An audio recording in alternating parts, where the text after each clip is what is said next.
I'm Dr. Iftikher Mahmood. I live in Florida. I'm a Bangladeshi American.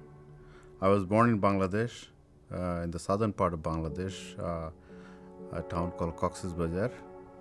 After I graduated from medical school in Bangladesh, I moved to the US and I've been living here for about 35 years.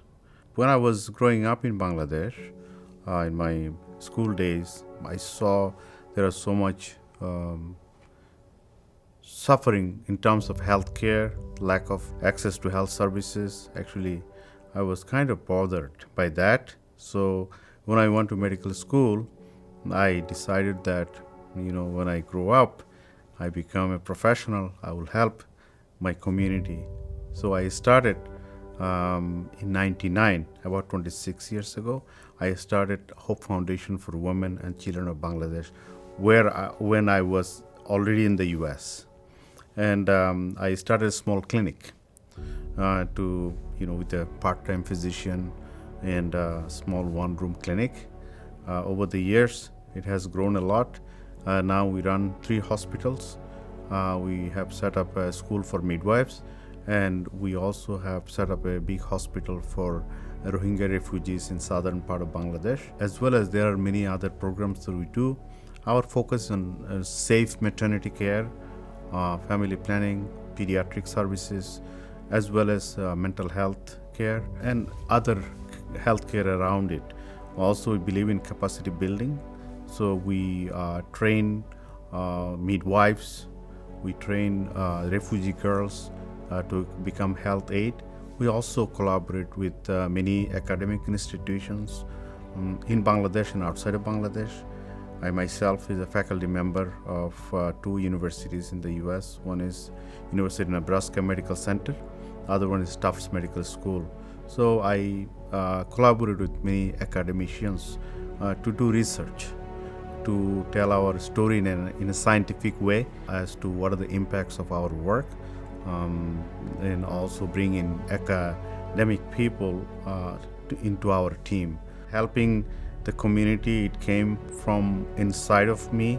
My father, who wanted me to go to a medical profession, he used to tell me that I should help the people in the community, because I was very fortunate to go to medical school from my community. I was only one of the few people who went to medical school at that time, so I had an opportunity to serve, to become a doctor and serve the community.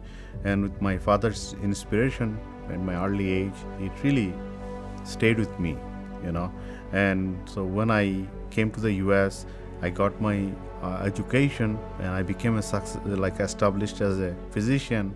I thought that it's time that I go back and do what I thought I should be doing, and that was 26 years ago, and I'm still going on. I have 3 boys. My inspiration to them, first of all, to become a good human being and contribute to the society and definitely get good education and to be good to people. I wanted at least one of my children to go to follow my footsteps and to become physician, and I'm happy to say that my second son, he is in medical school now. It's really good feeling for me that he's he actually helped fulfill my aspiration as my son. Aurora community means to me a lot. These kind of dedicated people, coming in contact with them actually is huge inspiration for myself, because sometimes we work by ourselves. We don't know what other people are going through. We hear their story, it gives us a hope. In the front line, in my perspective, I want to focus on the opportunities than challenges. But I have to say, challenges are too many. The humanitarian people, by heart, they want to do good things for their community, or people in another community, wherever this needed, they want to do it. But unfortunately, that road is not easy, at least in the beginning. In the beginning few years, I have seen in my own case, and I have seen in other people that I know, come to know over the years, who have started organization like myself. They all went through different hardship, because many of them don't have any experience. They don't have funding.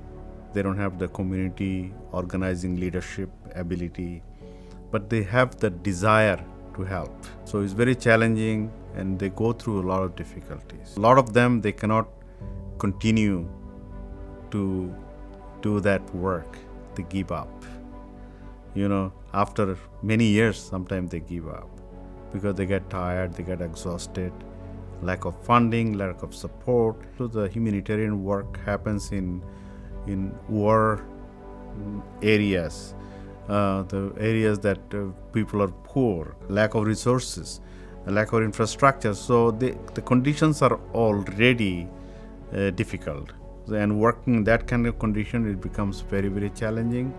It becomes rewarding when you see some success. Success means by your work, some people are getting benefited. People who really want to do it, when they feel there in their heart, no matter what, a lot of them, they continue to do it, and they succeed helping other people. There are so many stories that I can tell, because our work touches people's life. We started midwifery school in 2012. It was one of the first midwifery schools in the country. And thus midwifery, we recruited the young women from our community with the basic college education, and recruit them for midwifery training. And over the years, we have trained several hundred midwives. So these gave them a meaning in their life. They give them dignity, the empowerment, economic empowerment. And when hundreds of thousands of Rohingya refugees came to the southern part of Bangladesh, our midwives, they all went and saved and served those mothers, the pregnant women, and saved thousands of lives. So by training these women, I think that it has far-reaching impact. Many years to come, they will be giving the service to the community. Not only them, they will inspire other young women to come to this profession, and it's like creating an army of qualified medical provider. I think that's the story that I would like to take at the end of this journey, like it's a humanitarian journey. I think the capacity building in the community, from the local community to serve the community. I think that's a success story I